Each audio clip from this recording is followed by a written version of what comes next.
Avant de débuter la session d'aujourd'hui, on m'a attiré l'attention à propos de certains termes que j'ai utilisés et des erreurs que j'ai faites dans la prononciation. Je disais marlouba au lieu de marlouba. Il se peut que j'ai fait cette erreur car quand je lis rapidement, il se peut que je fais des lapsus. Si je parle trop vite, alors je peux commettre des erreurs, tout comme un cheval qui court trop vite et qui trébuche. Donc j'ai cette faiblesse, c'est-à-dire lorsque je parle rapidement, j'arrive à commettre ces lapsus. Les Ahmadis mentionnent ces erreurs et je me corrige. Donc il y avait ce terme marrouba que je prononçais comme marrouba, je crois. Et je ne me souviens pas de cette deuxième erreur, mais je l'accepte. Au lieu de dire lafo nashar, je disais lafo shay. Je disais lafo shara au lieu de lafo shay. Voilà les deux erreurs que j'ai corrigées.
J'ai déjà commenté sur certains de ces versets et je dois en commenter sur d'autres, mais puisque tous ces versets sont liés, c'est pour cette raison que je les ai récités tous.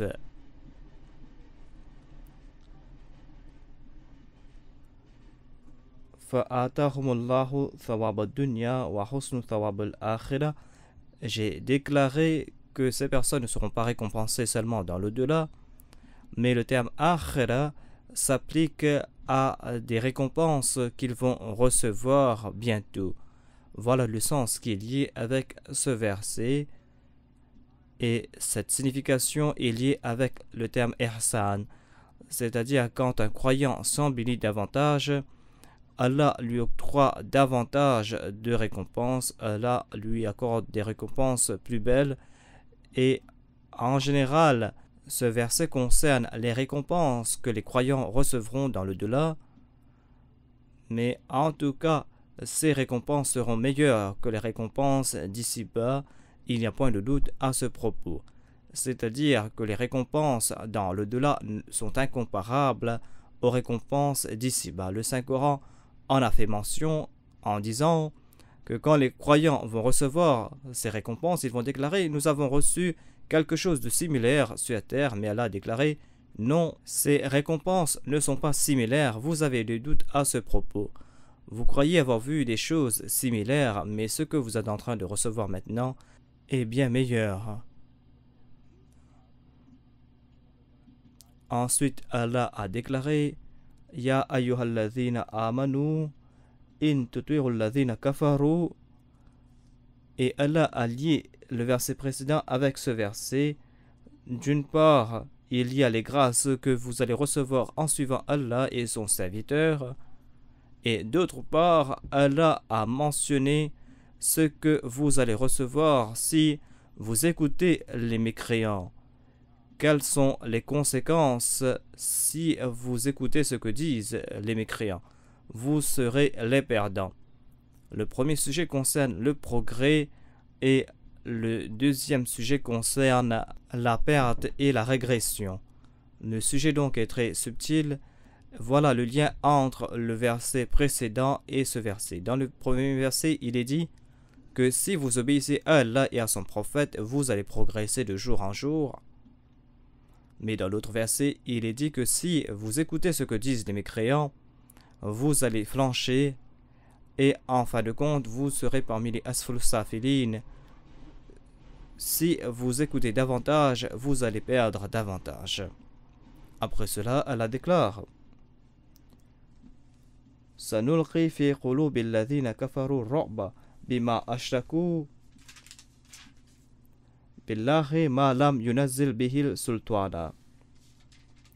C'est-à-dire, nous frapperons de terreur le cœur des mécréants parce qu'ils associent des partenaires à Allah.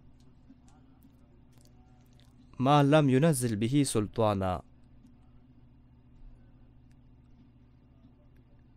Ils associent des partenaires à Allah concernant quoi il n'a fait descendre aucune autorité. C'est là une traduction simple que je suis en train de présenter. Après, je vais m'appesantir davantage sur ce verset.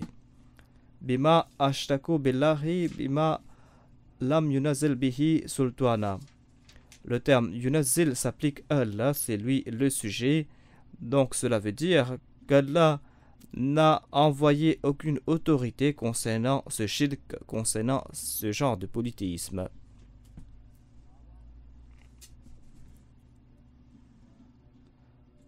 Ensuite, il est dit wa ma'wahumun nar, leur demeure est l'enfer, le feu. Wa bi'sa mathwath zalimin, bien mauvais est le lieu de séjour des injustes. Avant d'expliquer ce verset, je vais présenter l'essence des mots utilisés dans ce verset. Que signifie le terme nulqi et que signifie le terme rob ou la crainte et que signifie le terme sultan. Dans le dictionnaire Aqrabul Mawarid, Alqa signifie jeter quelqu'un par terre. Alqa ilayhi al-qawla ablaghahu iyahu, c'est-à-dire transmettre quelque chose à quelqu'un. Ce qui signifie placer les marchandises sur le dos de l'animal. Alqa fihi shay'a veut dire placer quelque chose. Alqa ilayhi sama signifie écouter quelqu'un tout ouïe. Écouter quelqu'un avec attention.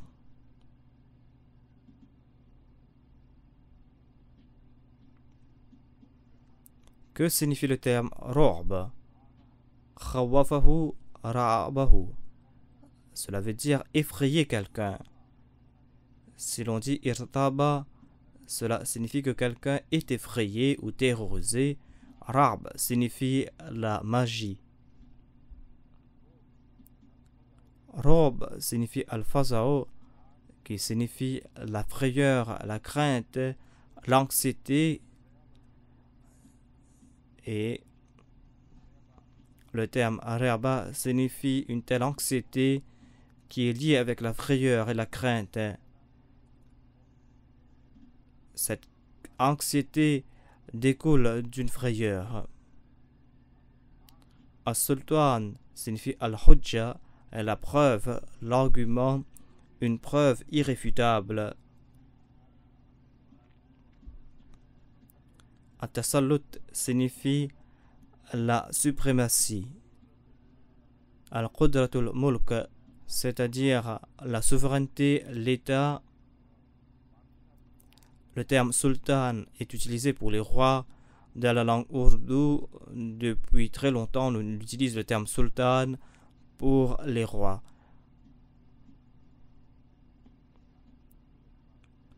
À la lumière des versets coraniques, je vais expliquer le terme sultan. Ce terme a été utilisé dans divers endroits du Saint-Coran et l'on comprend les différentes nuances de ce mot. Dans la sourate Ban Israël, il est dit Inna ibadi laysa laka alayhim bisultan. Quant à mes serviteurs, ô Satan, tu n'auras certainement aucun pouvoir sur eux. Ici, le terme sultan s'applique au pouvoir. Ici, l'on trouve les deux sens du terme sultan, c'est-à-dire la suprématie et le fait que tu ne pourras pas avoir la suprématie sur eux avec tes arguments, avec tes preuves. Ensuite, en s'adressant aux mécréants, Allah déclare Amlakum sultanun mubin. Possédez-vous des preuves irréfutables à ce propos? Fa'tu bi kutabikum in kuntum sadiqin. Apportez vos livres si vous dites la vérité.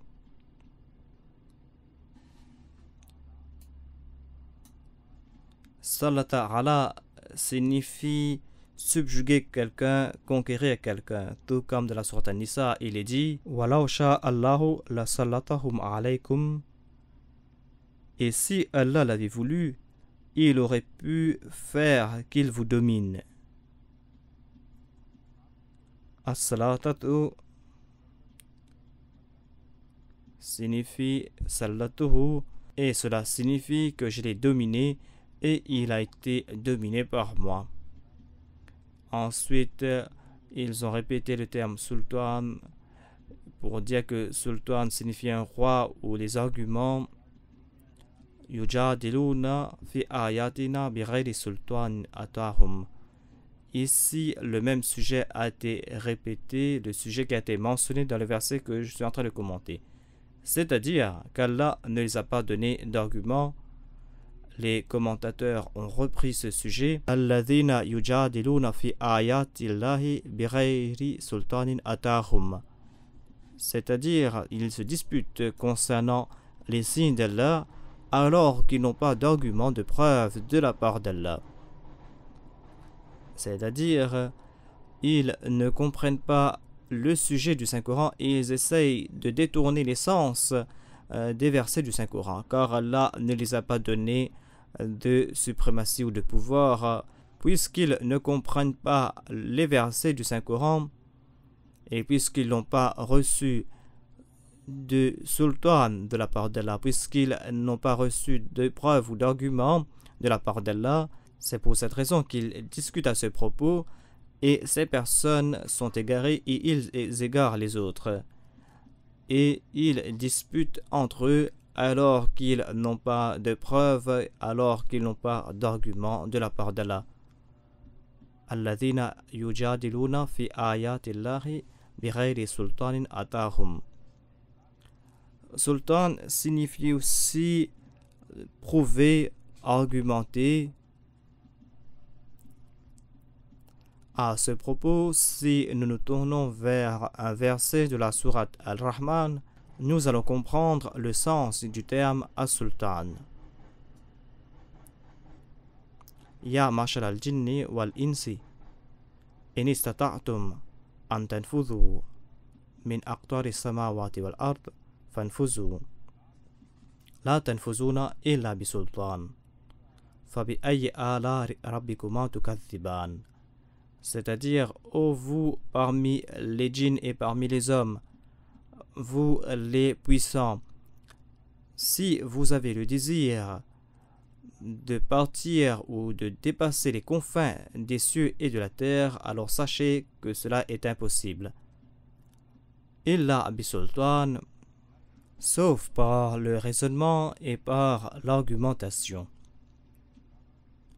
À part cela, dans d'autres versets, Dieu a donné cette bonne nouvelle que l'homme peut quitter ce monde, c'est-à-dire que l'homme peut quitter le système terrestre ou le système solaire et qu'il peut toucher les confins du système solaire.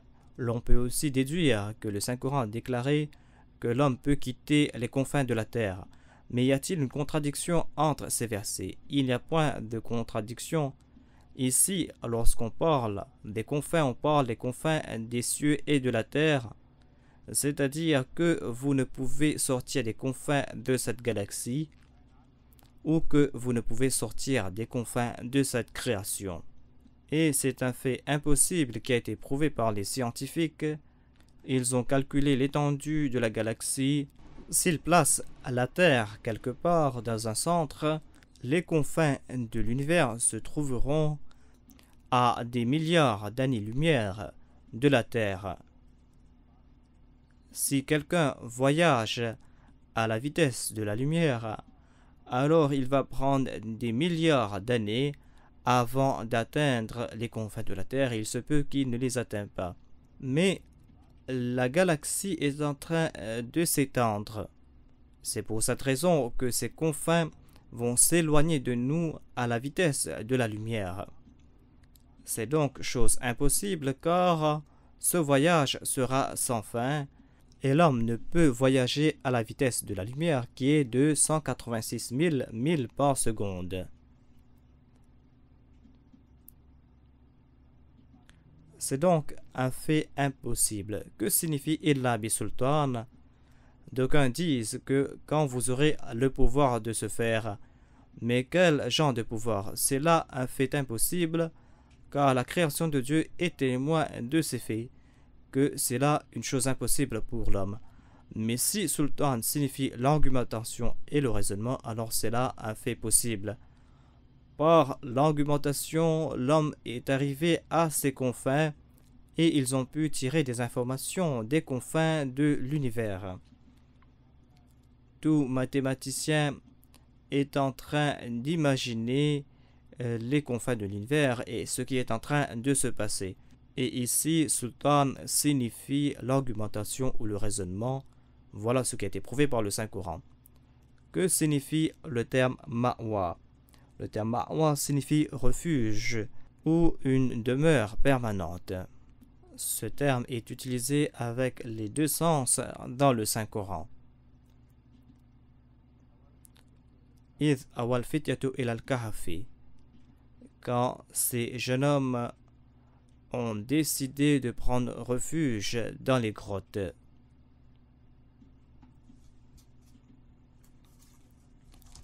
Indahu Janatul Ma'wa. Ici, le terme Ma'wa signifie une demeure permanente. C'est-à-dire, le paradis sera une demeure permanente pour ces personnes. Ensuite, il est dit Thumma Ma'wahum Jahannam. Leur demeure, leur ma'wa sera l'enfer. C'est-à-dire, ils y demeureront pendant longtemps. Ensuite, à propos de Marie et de son fils Jésus, il y a ce verset Wa awaynahuma ila rabbatin dhata qararin wa ma'in. Et nous avons donné refuge à Marie et à son fils dans un pays élevé. Avant cela, le verset était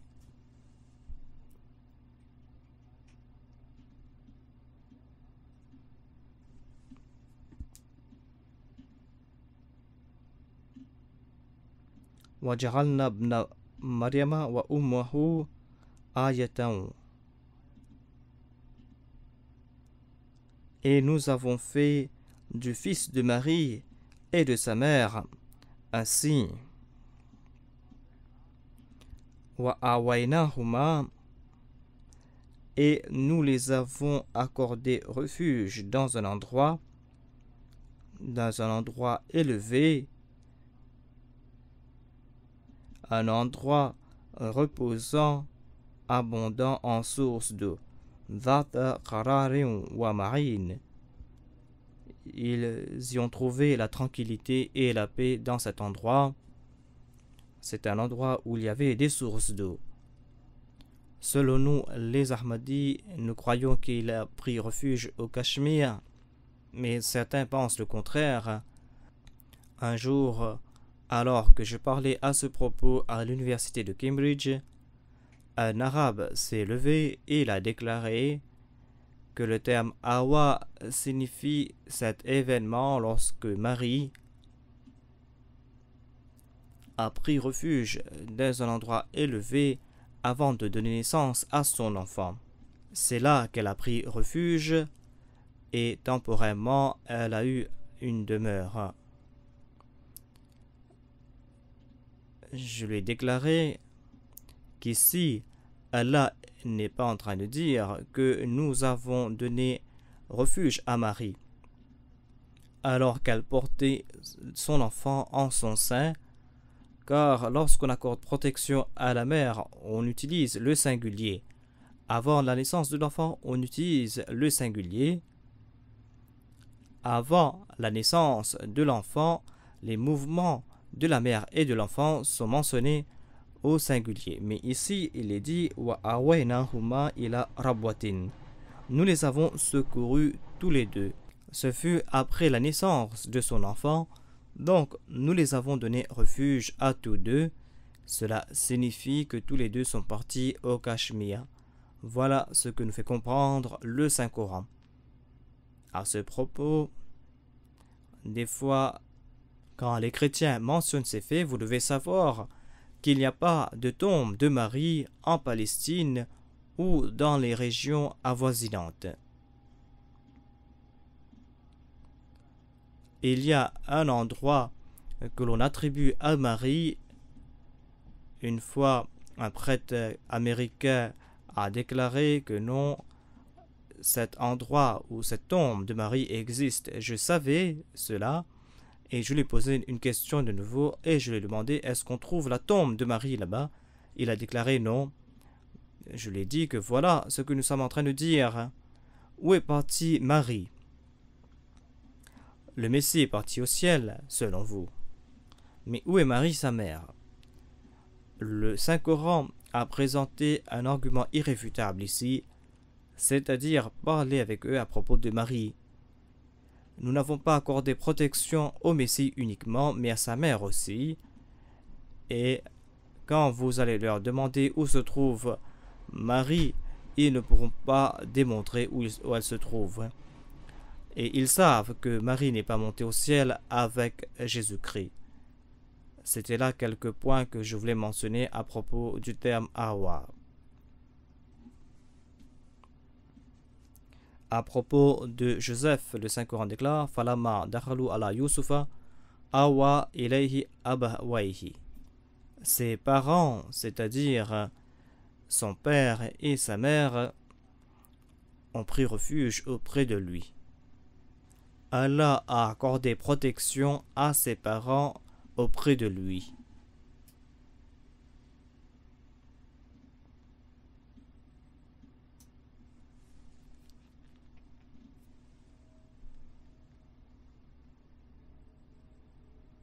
Je vais citer quelques exégètes en passant concernant le commentaire de ces versets, mais je vais voir s'il n'y a pas de mots qui méritent mention ici.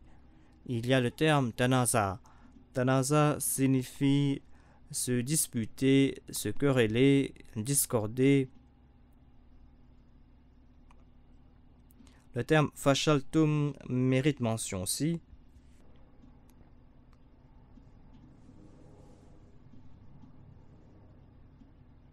Le terme fashal signifie le rideau qui est utilisé pour protéger du regard les femmes.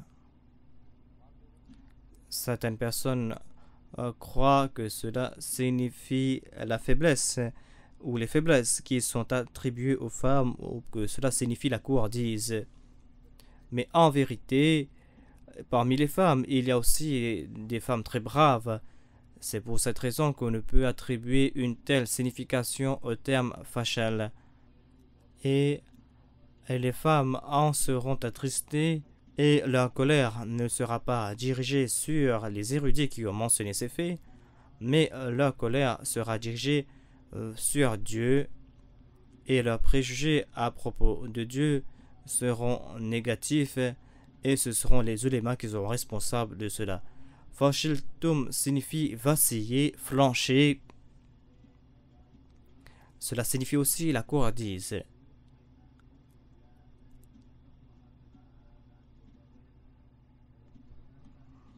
Le verset concernant Jésus-Christ et sa mère est Waja'alna ibna Maryama wa ummahu ayatan. Et nous avons fait du fils de Marie et de sa mère un signe. Wa awaynahuma ila rabwatin dhata qararin wa ma'in. Et nous les avons accordé refuge dans un pays élevé, dhata qararin wa ma'in, un endroit reposant, abondant en sources d'eau.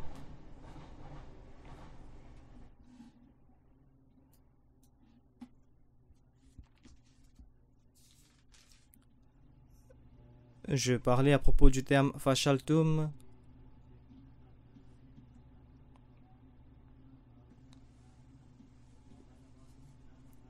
Je crois que maintenant je vais commenter sur ces versets et ce n'est pas la peine de mentionner davantage les termes utilisés et leur sens.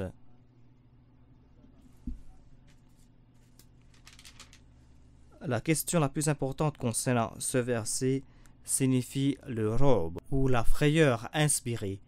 Quand est-ce que les mécréants ont été frappés de terreur? Ensuite, les exégètes ont parlé à propos du milieu de ce verset, notamment concernant l'ordre des faits mentionnés dans ce verset. À la fin, je vais mentionner le terme robe commenté par les ulémas chiites. Ces commentaires méritent une étude profonde, car sinon cela va présenter une image exécrable des compagnons du saint prophète Mohammed paix sur lui, et les ennemis de l'islam profiteront de cette occasion rêvée afin de s'attaquer à l'islam. Ils auront une arme infaillible afin de s'attaquer à l'islam. À la fin, je vais en faire mention, mais avant cela, je vais commenter sur les propos des exégètes.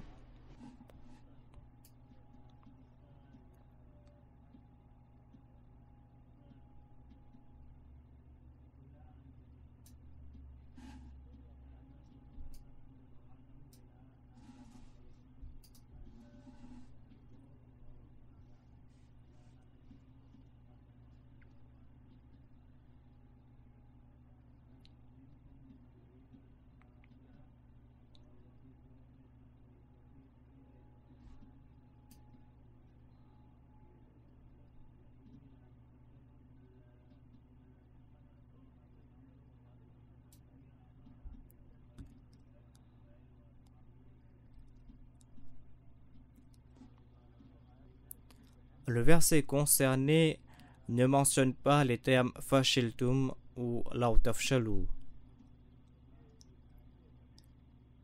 J'ai commencé à parler à ce propos car j'avais besoin d'une référence pour commenter le verset que je suis en train de commenter aujourd'hui. Donc, puisque cette référence est venue avant et puisqu'il n'y avait pas de signe, pourquoi il y a mention de ce mot ici, c'est pour cette raison que j'ai lié cette explication avec les commentaires de ce verset. Mais le verset en question aujourd'hui est Sanulqi fi qulubil ladhina kafaru ru'ba bima ashraku billahi ma lam yunazzil bihil sultana. Donc on avait commencé avec le terme robe et sultan, mais ensuite j'ai commencé à parler sur l'autre verset.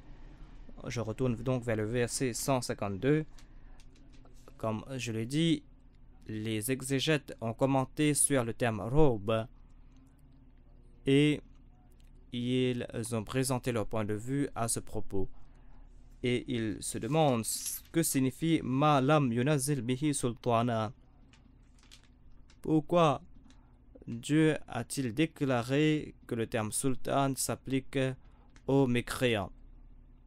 Leurs commentaires sont très intéressants et ils déclarent qu'Allah déclare que nous les avons frappés de terreur car Dieu n'a pas octroyé de sultan ou d'autorité aux mécréants. Certains exégètes ont déclaré que les mécréants avaient quelques sultans, avaient une autorité ou des preuves. Mais Allah n'a pas révélé ses arguments. Si elle avait révélé ses arguments, la situation sera différente. C'est une longue discussion et pendant longtemps, ils se sont empêtrés dans ces discussions alors que le verset est très simple. Ici, c'est une expression de la part d'Allah et la signification est toute simple, je vais en faire mention après. Mais d'autres exégètes, à l'instar de l'imam Razi, rejettent ces significations. Ils disent que cela signifie qu'il n'avait pas d'argument, qu'il n'avait pas d'autorité, qu'il ne possédait pas de sultan. Donc, le fait que le sultan vient de la part d'Allah signifie qu'ils étaient des mécréants. Ils adoraient des choses qui n'existaient pas. Ils adoraient des dieux qui n'existaient pas, des dieux qui ne pouvaient pas établir de relation avec eux. Et puisqu'ils n'existent pas, quel argument peuvent-ils donner? Il n'y avait que Dieu seul qui existe, et puisque ces personnes sont des menteurs, et puisque leur Dieu n'existe pas, c'est pour cette raison qu'Allah ne va rien leur donner, car leur croyance repose sur rien. Cela signifie que d'une part, il y a les croyants qui reçoivent les arguments de la part de Dieu, Dieu qui les donne des arguments irréfutables. Les croyants ont une foi ferme et ils reçoivent des arguments de la part de Dieu. Mais d'autre part, il y a ces personnes qui se tournent vers le ciel et qui ne reçoivent rien de la part de leur faux Dieu. Ils ne reçoivent aucun guide, aucune direction. Il déclare donc qu'Allah en a fait ainsi car ces personnes sont des menteurs et certainement Allah ne va pas leur accorder des arguments, des preuves, car aucune preuve existe. Leur demeure est l'enfer et c'est un mauvais lieu de repos.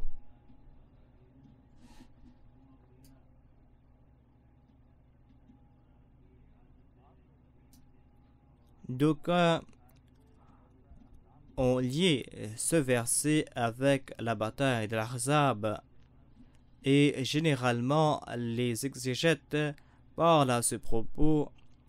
Les exégètes perdent leur temps avec le Shan et Nuzul, c'est-à-dire le contexte de la révélation de ce verset, et ils lient un verset de portée intemporelle avec un événement limité. Et c'est comme si toute l'attention se tourne vers le Shan et Nuzul, et les exégètes de génération en génération parlent à ce propos et discutent à ce propos.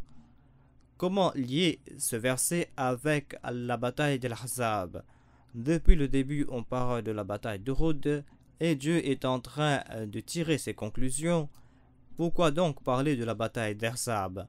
C'est là un fait impossible.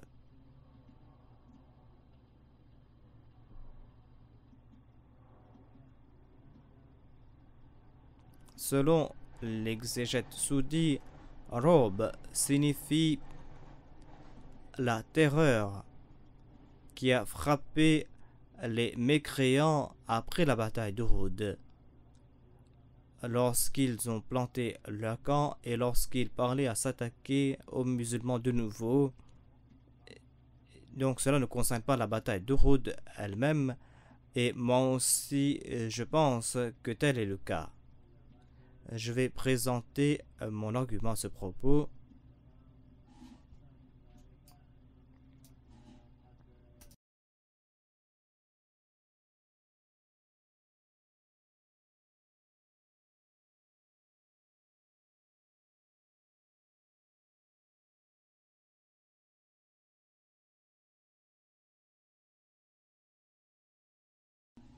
Je suis en train de revoir les commentaires des exégètes si certains commentaires méritent attention.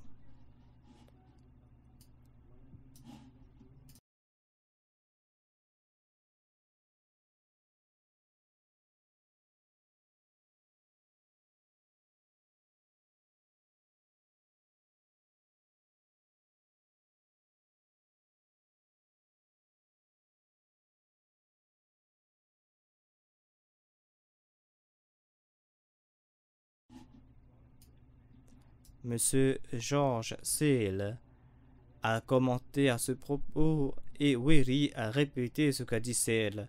John Sale a influencé beaucoup Wery. Je vais citer ce qu'a déclaré Sale et Wery a déclaré la même chose. À cela, Mohammed attribue la retraite d'Abu Sufyan et de ses troupes. Sans profiter de l'avantage de leur succès, les Mécois ont lancé un défi aux musulmans et les a demandé de les rencontrer à Badr l'année prochaine. Et lorsqu'ils rentraient chez eux, ils regrettaient de ne pas avoir anéanti les musulmans et ils pensaient rebrousser chemin vers Al-Médine afin de s'attaquer aux musulmans. Mais ils ont été frappés par terreur et par une panique qui venait de la part de Dieu. Donc, M. Sale a présenté ces deux raisons. Il déclare que la terreur mentionnée ici dans ce verset ne concerne pas la terreur qui a frappé les mécréants au cours de la bataille d'Uhud. En fait, cette terreur qui a frappé les mécréants concernait le futur et les incidents de la bataille d'Uhud ont été mentionnés au passé. Sanulri signifie que certainement nous allons les frapper de terreur. Cet événement a eu lieu plus tard après la bataille d'Uhud. Maintenant, je me tourne vers la question qui concerne ce dars d'aujourd'hui. Tous les exégètes, qu'ils soient sunnites ou chiites, qu'ils soient musulmans ou non musulmans, donc les exégètes sunnis et non musulmans ont commenté sur ce terme robe au sens général et ils n'ont pas mentionné un événement spécifique qui concerne le terme robe. Mais les exégètes chiites sont unanimes à ce propos et la référence que j'ai prise concerne les commentaires par Amir Ahmed Ali, commentaires du Saint-Coran, version des Ahlul Bayt, et des commentaires de l'Ayatollah Ala Haji Mirza Mehdi, publié en 1988.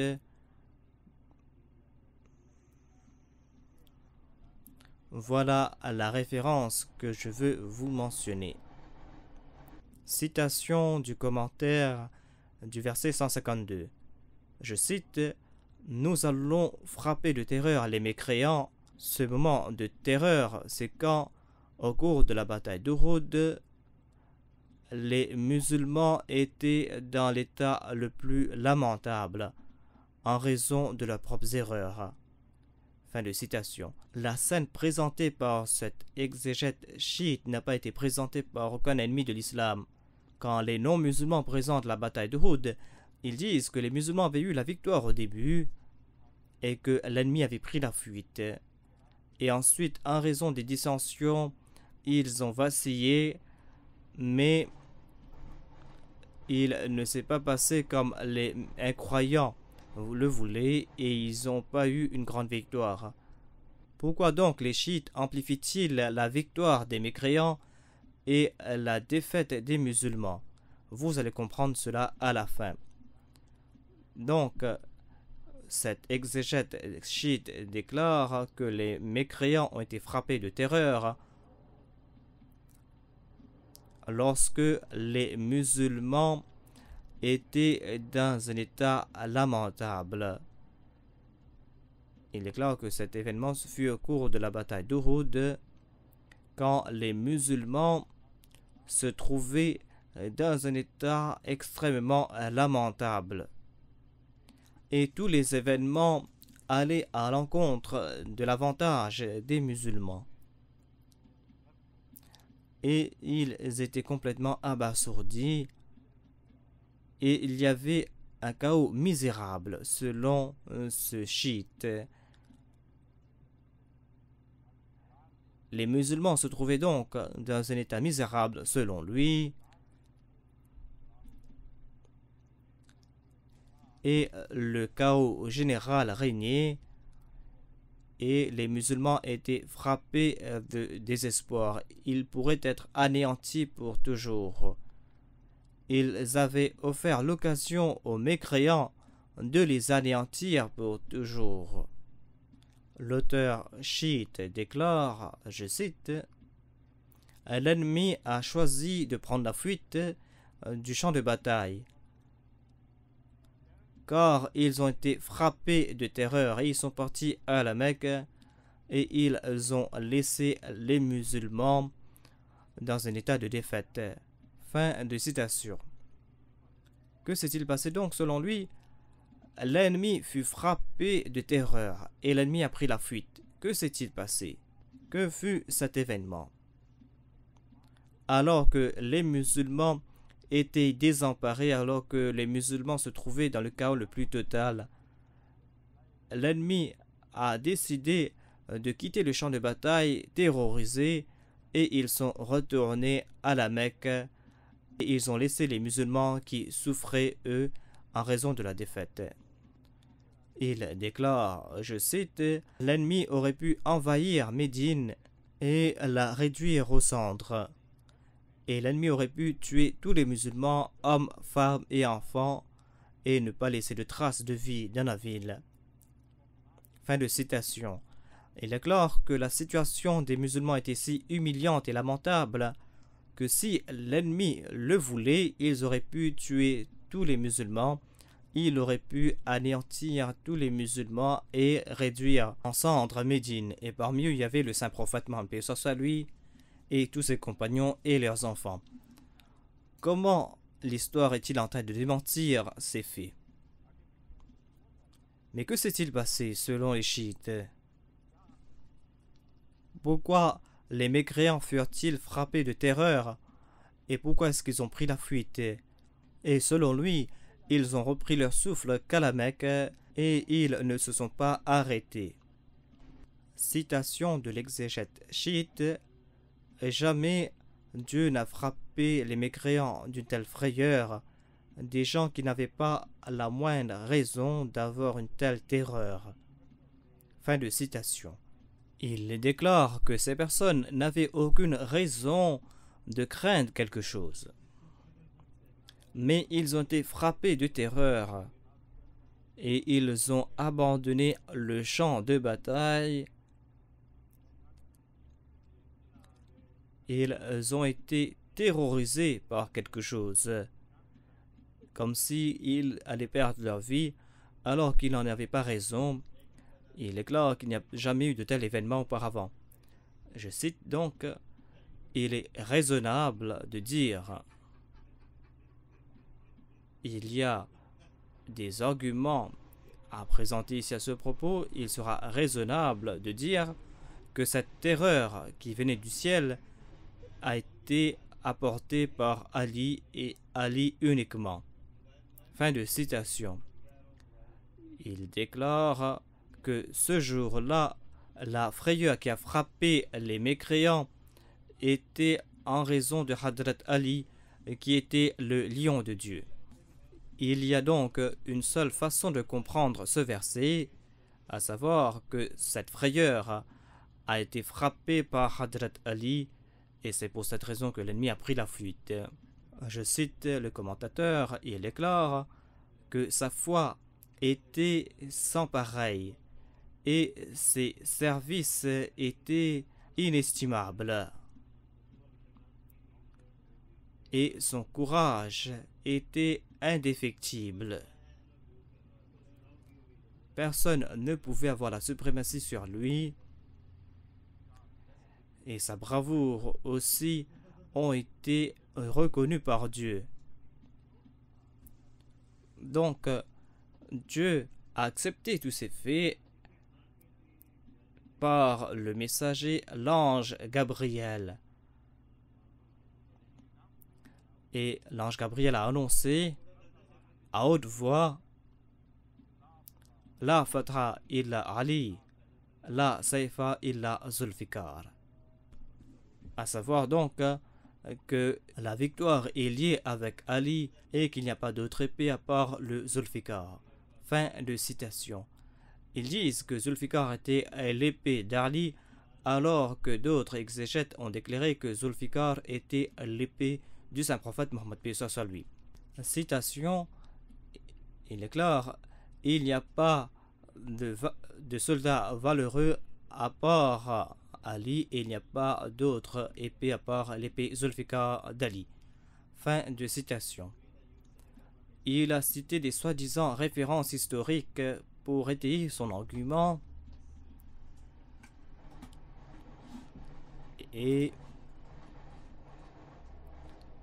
il a cité des biographies du saint prophète Mohammed paix soit sur lui. Il a cité Ibn Hisham, qui est décédé en 213 après l'Hégire. Il a cité Tabari, qui décéda en 310 après l'Hégire. Il a cité un autre biographe de 630 après l'Hégire.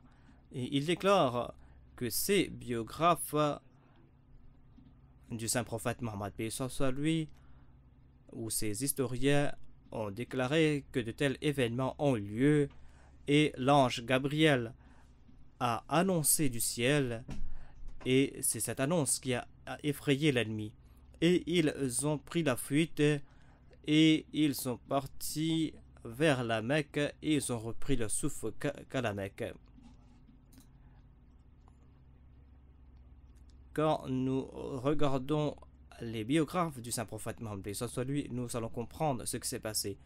Dans le livre Hadith Shia, à la page 97,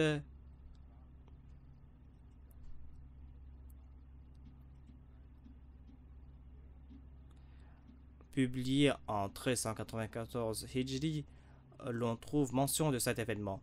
Il est dit que au cours de la bataille d'Uhud, tous les musulmans ont pris la fuite. Tous les musulmans. Et les kuffars avaient déclaré que le saint prophète est décédé. Ils n'ont pas annoncé cette nouvelle sur le champ de bataille, mais à Médine. C'est quelque chose d'étonnant. Ils avaient l'intention d'effrayer les musulmans, mais ils sont partis, et là-bas ils sont partis à Médine pour répandre cette rumeur. Car si on accepte que cette rumeur fut répandue là-bas, alors on aurait compris comment les musulmans sont dans le chaos. Ils n'étaient pas dans le chaos en raison de la couardise, mais ce fut la tristesse du décès du saint prophète Mohammed paix soit sur lui qui les avait frappés. Ensuite, il déclare que Hadrat Ali était avec le saint prophète Mohammed paix soit sur lui, et il n'y avait pas d'autre personne sauf Ali, alors que cela est complètement faux. Hadrat Ali était une personne courageuse, certes, il n'y a point de doute à ce propos. C'était un très grand mujahid, et il savait se battre, et il y avait très peu de personnes qui savaient se battre à l'instar d'Ali. Mais dire qu'il n'y avait personne avec le saint prophète Mohammed paix soit sur lui, et que tous l'avaient abandonné, sauf Ali, c'est là un mensonge fabriqué de toutes pièces, tout comme je vais le prouver après. Il déclare la situation était telle que personne n'accompagnait le saint prophète Mohammed paix soit sur lui. Les kuffars lançaient des assauts afin d'assassiner le saint prophète Mohammed paix soit sur lui. L'armée était en train d'attaquer le saint prophète Mohammed paix soit sur lui des quatre côtés. Il n'y avait personne pour défendre le saint prophète Mohammed paix soit sur lui, sauf Ali.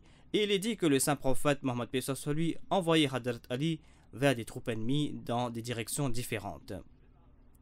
En fin de compte, selon lui, Hadrat Ali les a vaincus, et un ange a déclaré La fata ila Ali, la Saifa et la Zulfikar. Les gens ont entendu cette voix. Gabriel a demandé au saint prophète Mohammed paix soit lui que les anges s'étonnent de la sympathie éprouvée par Hadrat Ali pour toi. Pourquoi est-ce qu'ils devaient s'étonner? Hadrat Ali aimait le saint prophète Mohammed paix soit lui. Les anges déclaraient que l'on s'étonne de cette sympathie éprouvée par Hadrat Ali. Le saint prophète a répondu, pourquoi pas? Huwa minni wa ana minhu. Je l'appartiens et lui il m'appartient. Ne savez-vous donc pas? Pourquoi donc s'étonner? Gabriel a déclaré, alors moi aussi je vous appartiens, moi aussi je vais vous soutenir vous deux. Voilà donc l'histoire présentée par les écrits chiites.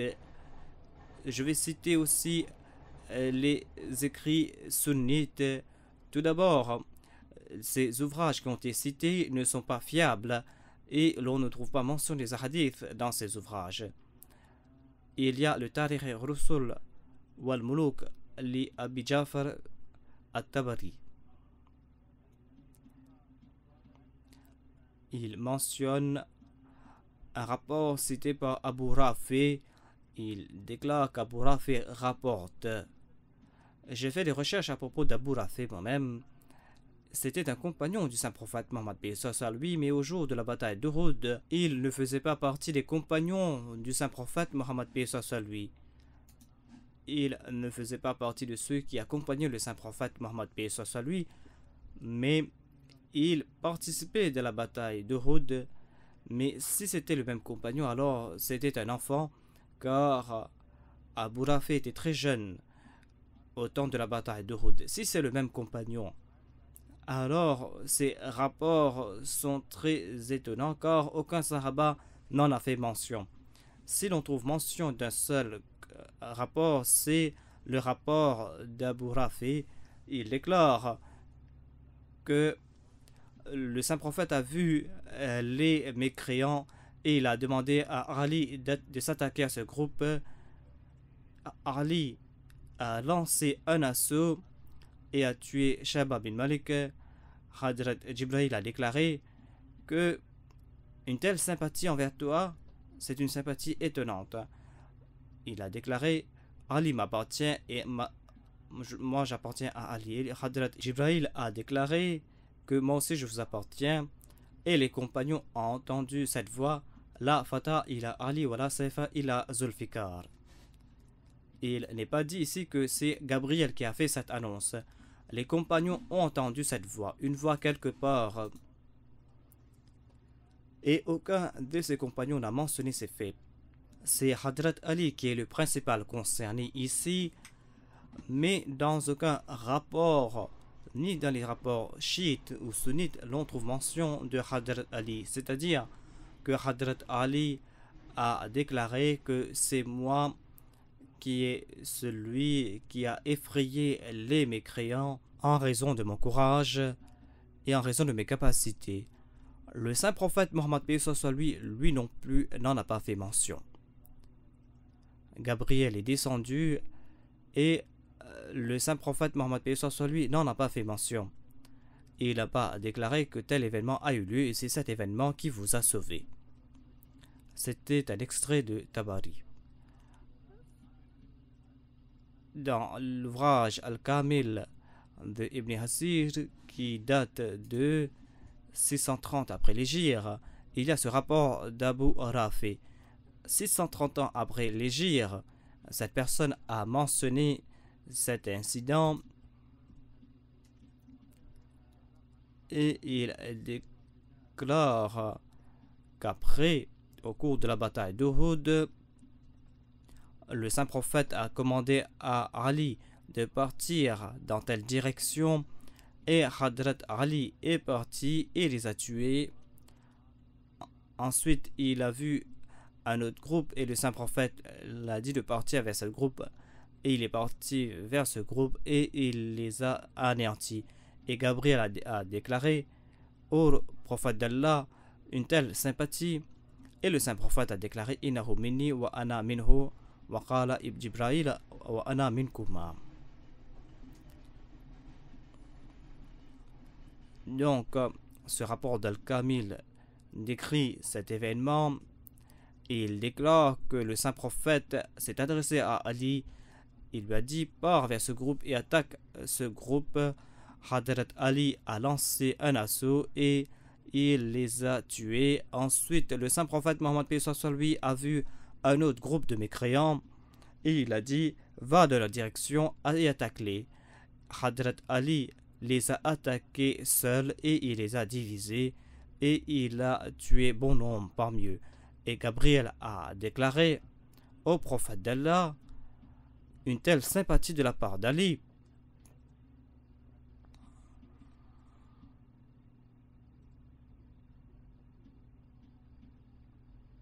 Le saint prophète a déclaré: pourquoi pas, Innahu minni wa ana minhu, j'appartiens à Ali et Ali m'appartient.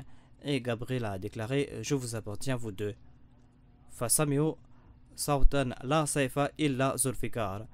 Ils étaient en train de parler quand ils ont entendu cette voix: la saifa illa zulfikar. Ici, ils n'ont pas attribué cette voix à Hadrat Jibril, à l'ange Gabriel.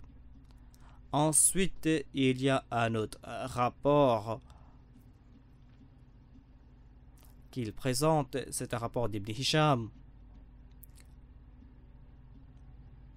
Ibn Hisham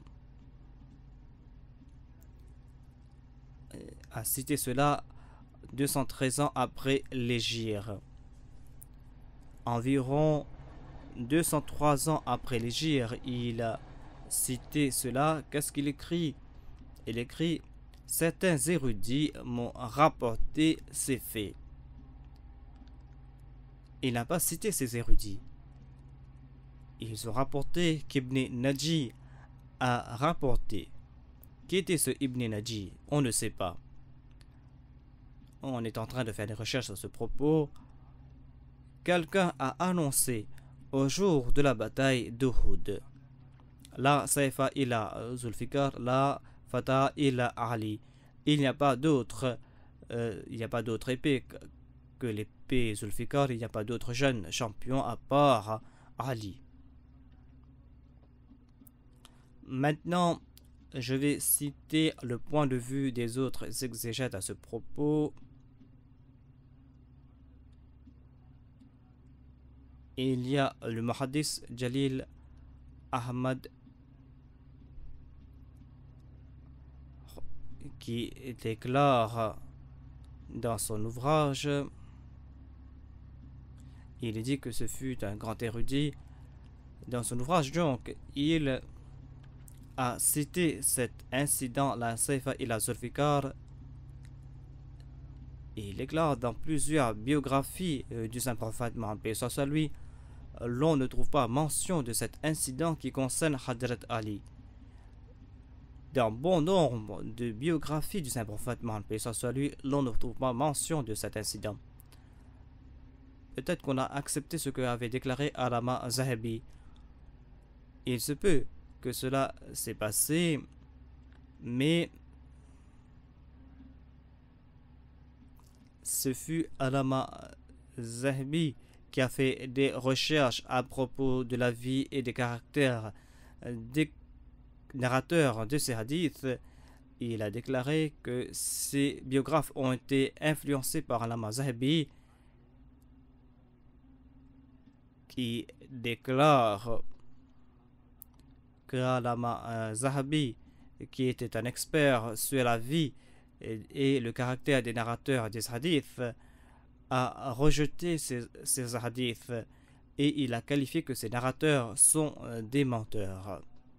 Non seulement que ce hadith est faible, mais les narrateurs de ces hadiths sont des menteurs. Voilà ce que déclarent les érudits à ce propos. Voilà ce qu'ils disent à propos des narrateurs de ce hadith et de ce hadith.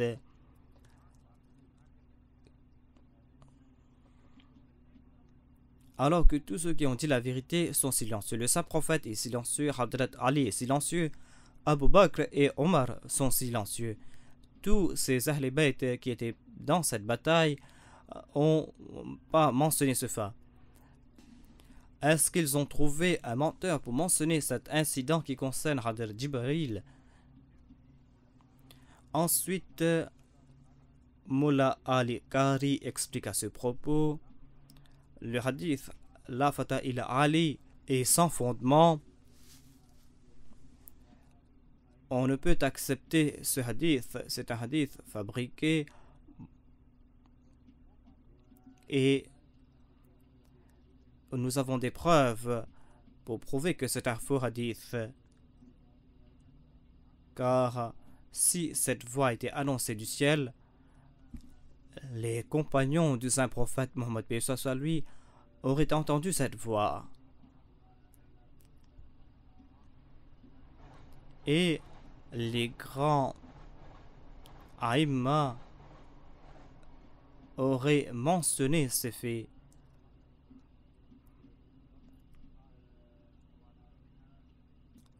Et ce rapport est à l'instar du rapport qui concerne la bataille de Badr, où il a été dit que les anges ont frappé des tambours ce jour-là, alors que ces deux hadiths sont des mensonges. Tout comme l'incident des tambours est faux, cet incident concernant la voix de Hadrat Jibril est complètement faux. Après cette discussion, je me tourne de nouveau vers le Saint-Coran. En fait, tout comme nous l'avons vu, Hadrat Ali radiallahu anhu et sa terreur est très ambiguë. Tout d'abord, où était le saint prophète Mohammed sur lui et quel était son statut? Cette terreur a été liée avec Hadrat Ali. Ils ont lié Hadrat Ali avec cette terreur. Mais quel était le statut du saint prophète Mohammed sur lui en ce temps-là? Pourquoi Dieu ne s'est pas tourné vers le saint prophète Mohammed sur lui, le Khataman Nabiyyin? Pourquoi ne pas mettre de l'avant le courage du saint prophète Mohammed sur lui, et pourquoi ne pas effrayer les mécréants par la terreur du saint prophète Mohammed sur lui? Même les ennemis du saint prophète Mohammed sur lui savaient qu'il était courageux, et les compagnons disaient que le saint prophète Mohammed sur lui se trouvait là où la bataille faisait rage.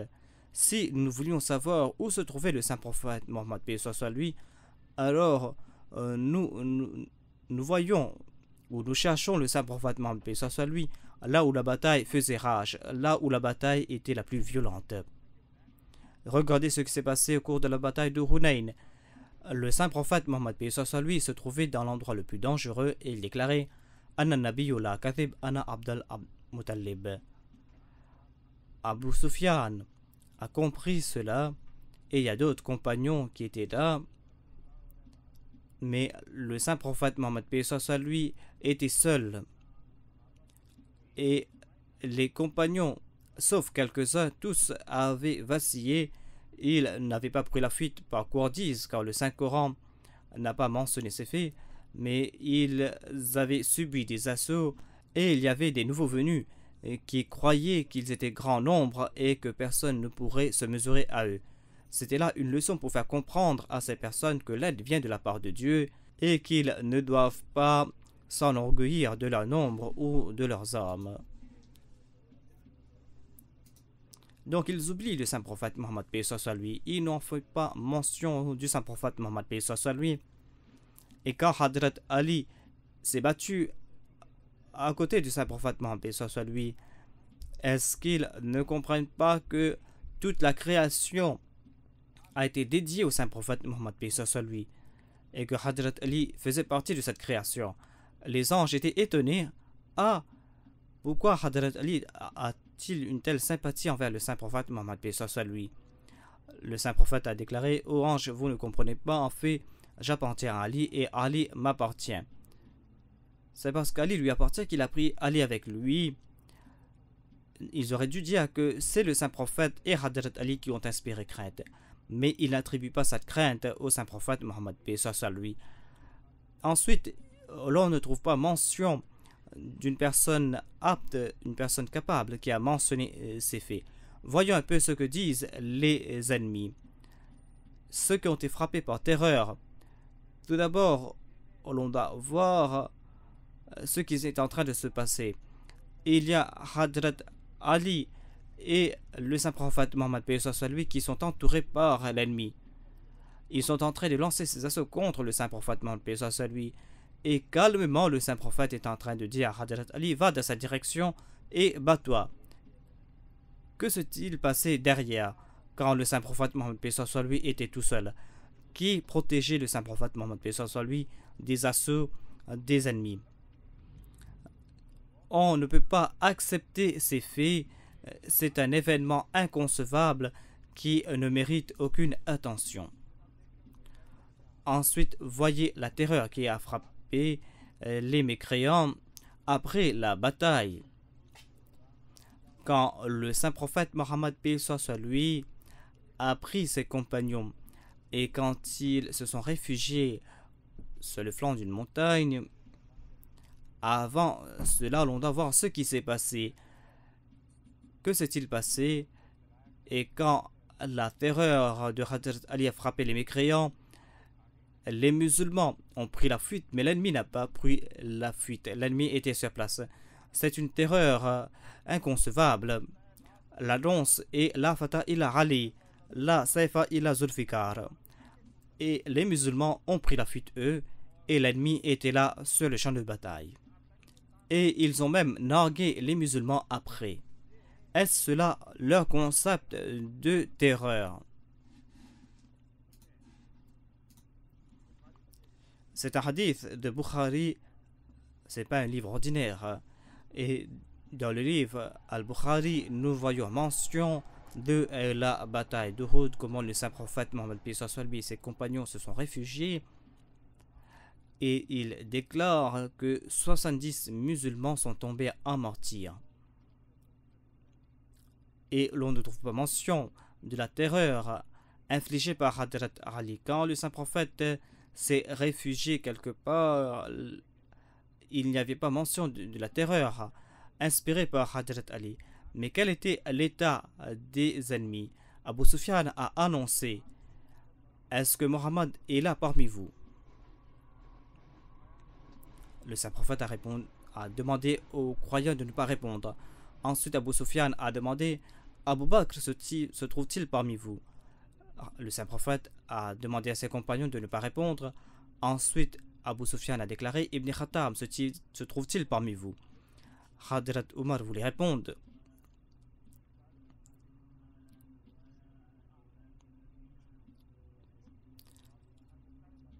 Et Abu Sufyan a déclaré: ils sont tous morts. Il n'y a pas une seule voix, tous sont morts. S'ils étaient vivants, ils auraient répondu.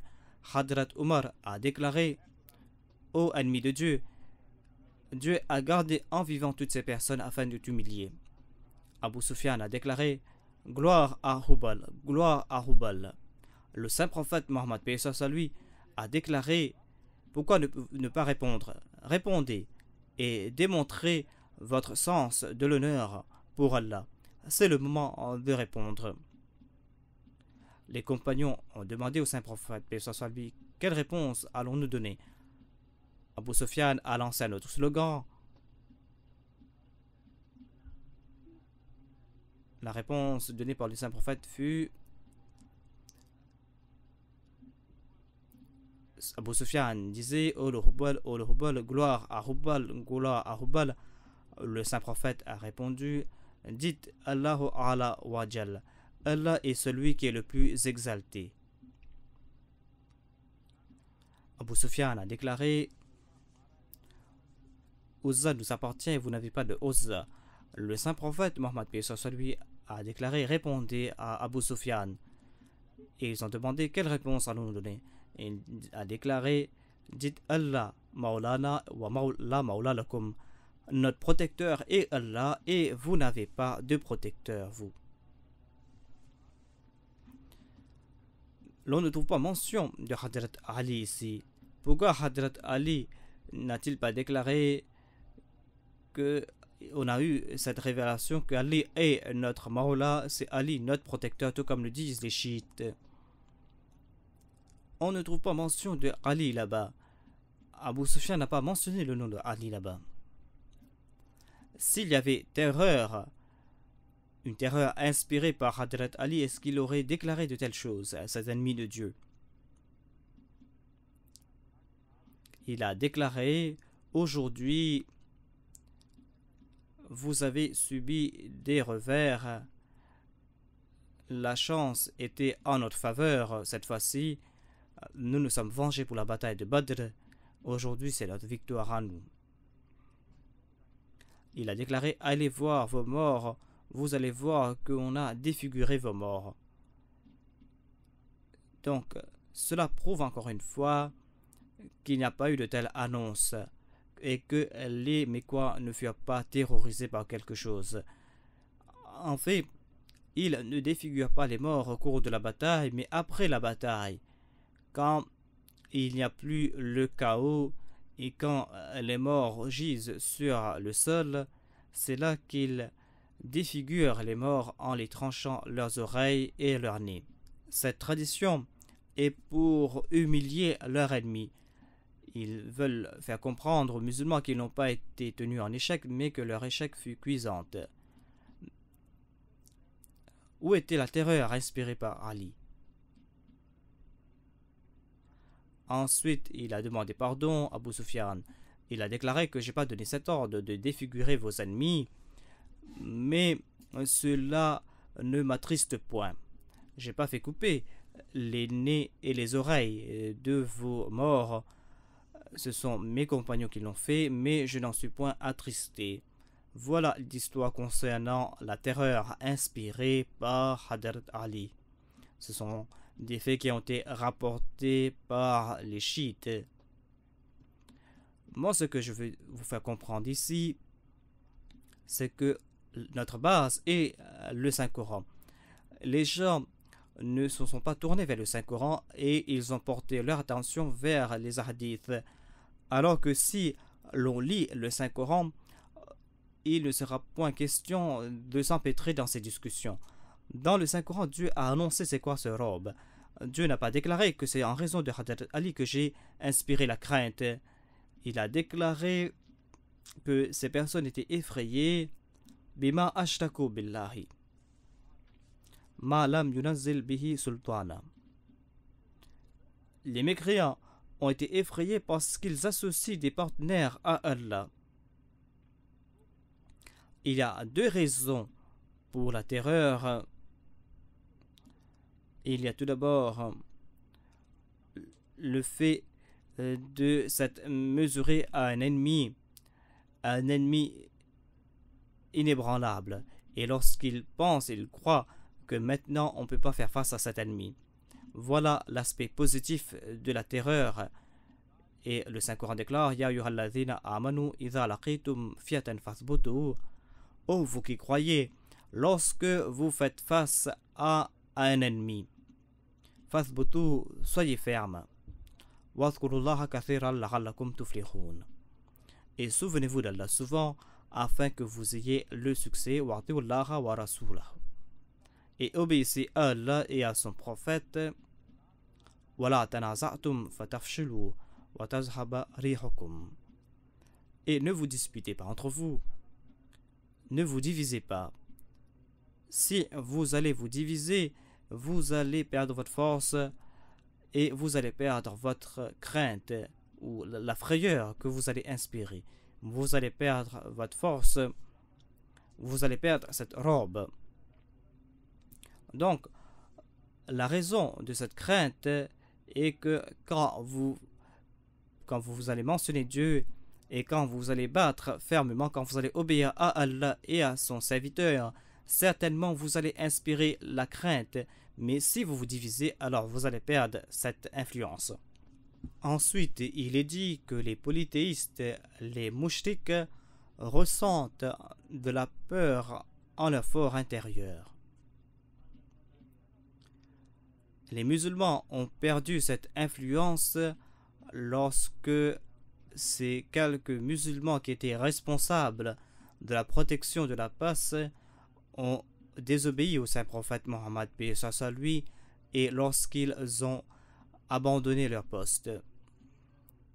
Conséquemment, ils ont perdu cette crainte qu'il inspirait.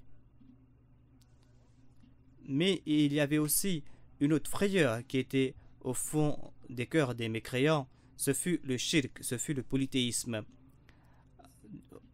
En raison de leur shirk, les polythéistes craignent les croyants, car ces polythéistes ont des doutes, ils n'ont pas de certitude, ils n'ont pas de preuves de la part de Dieu. C'est-à-dire, ils n'ont pas une certitude, une croyance indéfectible. Et sans des preuves indéfectibles, ils ne pourront pas avoir cette certitude. Donc, ils ne savaient pas pourquoi ils se battaient, ils ne savaient pas pourquoi ils s'étaient ligués ensemble, alors que les croyants se battaient pour la cause de Dieu, pour la cause de l'unité de Dieu.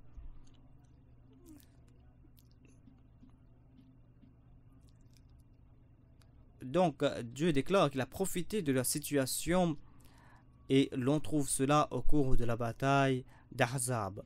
Au cours de la bataille d'Ahzab, la défaite des mécréants et le fait qu'ils ont pris la fuite dans le chaos était en raison d'une tempête. Une tempête a soufflé la nuit et de la tente d'Abu Sufyan se trouvait un feu qu'il allumait comme bon augure. C'était un signe de polythéisme, et si le feu était éteint, alors il en tirait une mauvaise augure et disait qu'une calamité allait les frapper. Abu Sufyan était si effrayé après cela qu'il a pris sa monture et sans même défaire ses rênes, il voulait partir. Et conséquemment, cela a généré tout un chaos. Les gens disaient que notre chef est parti et les gens croyaient qu'une grande calamité allait les frapper. Voilà le robe qui a frappé les mécréants ce jour-là. C'est le robe qui découle du shirk. Allah déclare qu'ils étaient des mouchriks, des polythéistes, et vous avez flanché face à ces personnes. Allah a profité donc des craintes des polythéistes afin de les frapper. Et il a prouvé que les mouchriks n'auront jamais de victoire sur les Mawahid. Cet événement a eu lieu beaucoup plus tard. Et cet événement a eu lieu lorsque le saint prophète Mohammed paix soit lui a décidé de poursuivre les mécréants le lendemain, après la bataille. Le lendemain, il a reçu la nouvelle que les mécréants ne sont pas retournés à la Mecque, mais qu'ils se sont stationnés quelque part. Et il a compris que l'ennemi a de mauvaises intentions. Ils étaient partis, mais ils se sont arrêtés quelque part et ils veulent s'en prendre à Médine. Car ils ne savent pas quoi dire quand ils vont retourner chez eux, car les autres vont déclarer que les musulmans sont là, ils n'ont pas été anéantis. C'est pour cette raison qu'ils se sont stationnés quelque part.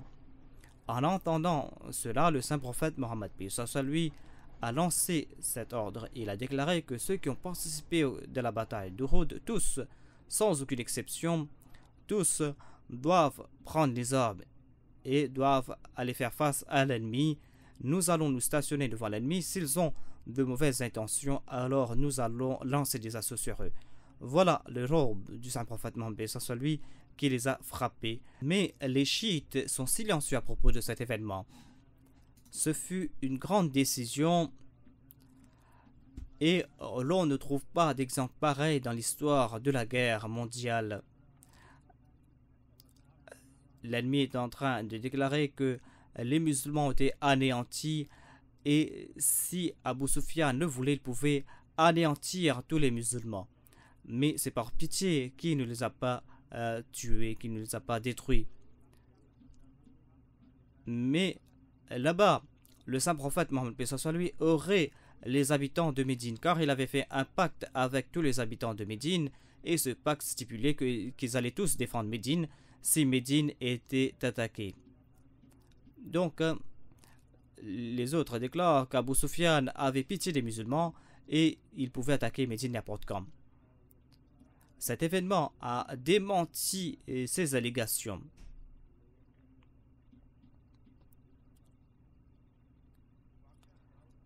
Cet endroit ou cet événement s'appelle Hamra ul Asad. Regardez le courage du saint prophète Mohammed à lui. Il était couvert de blessures, mais il a annoncé que tous ceux qui ont participé à la bataille d'Uhud doivent prendre les armes de nouveau. Il y a certains aspects que je vais mentionner après en commentant sur le verset 160. Mais ici, souvenez-vous que si c'est vrai, c'est-à-dire que l'ennemi pouvait attaquer de nouveau les musulmans et qu'il pouvait anéantir les musulmans et qu'il pouvait détruire Médine, si c'est vrai, alors pourquoi Mohammed lui a pris ses soldats et pourquoi est-ce qu'il est parti rencontrer ses ennemis? Et il a déclaré que personne d'autre n'a participé dans cette armée. Si vous avez le courage, vous devez le montrer, le courage du saint prophète Mohammed lui. Quand j'ai déclaré qu'on ne trouve pas d'autres exemples dans les guerres du monde, c'est vrai, car le saint prophète Mohammed lui était couvert de blessures. Apparemment, on disait que les musulmans avaient pris la fuite. Il croyait que les musulmans allaient prendre la fuite de nouveau. Si c'est vrai, si ce que disent les ennemis de l'islam c'est vrai, alors pourquoi le saint prophète a-t-il pris les soldats de la bataille de Uhud pour partir rencontrer les Mécois? Il y avait une seule exception. Il y avait une personne qui a déclaré que j'ai tant de sœurs et mon père m'avait demandé de rester à Médine pour défendre mes sœurs. Donc prenez-moi avec vous. Donc le saint prophète a pris cette personne exceptionnellement. Il y avait des soldats qui étaient couverts de blessures et qui n'avaient pas de monture. Il y avait par exemple ces deux frères.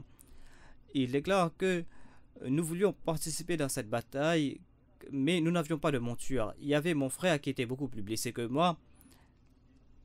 Donc je lui ai pris sur mon dos et je suis venu vous rencontrer.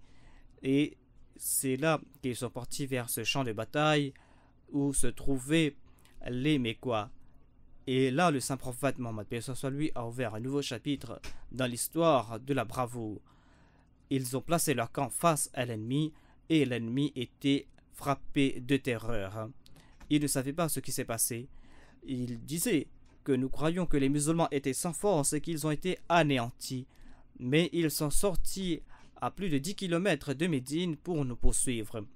Voilà la crainte inspirée par Mohammed et par les croyants. Voilà la crainte inspirée par les croyants.